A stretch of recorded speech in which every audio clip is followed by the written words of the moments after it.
London head office తో పాటు భారత్లోని బీబీసీ కార్యాలయాల్లో బిజినెస్ ఆపరేషన్లే లక్ష్యంగా రెండో రోజు ఐటీ సర్వే కొనసాగుతుంది. ఢిల్లీ, ముంబైలోని ఆ సంస్థ కార్యాలయాల్లో ఎలక్ట్రానిక్ దస్త్రాల ఆర్థిక వ్యవహారాల సమాచారం, వ్యాపారంపై అధికారులు ఆరా తీస్తున్నారు. బీబీసీ అనుబంధ కంపెనీలకు సంబంధించిన ట్యాక్స్ వివరాలపై దర్యాప్తు చేస్తున్నారు. ఇది బీబీసీ బిజినెస్ ఆపరేషన్లకు సంబంధించినదేనన్న ఐటీ అధికారులు ఆ సంస్థ ప్రమోటర్లు, డైరెక్టర్ల నివాసాలపై ఐటీ సోదాలు జరగడం లేదన్నారు.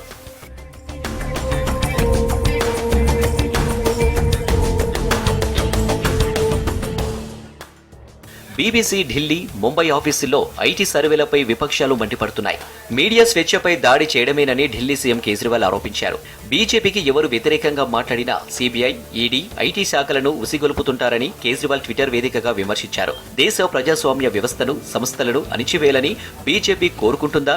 యావత్ దేశాన్ని తమ బానిసలుగా చేయాలని కోరుకుంటుందా అని కేజ్రీవాల్ ప్రశ్నించారు. అటు రాజకీయ పగతోనే బీజేపీ ప్రభుత్వం నడుపుతుందని బెంగాల్ సీఎం మమతా బెనర్జీ కేంద్రంపై ఆగ్రహం వ్యక్తం చేశారు. మీడియా రంగం అంతా మోదీ సర్కార్ నియంత్రణలోనే పనిచేస్తుందన్న దీది మీడియా గొంతు ఎత్తకుండా కేంద్రం అణిచివేస్తుందన్నారు.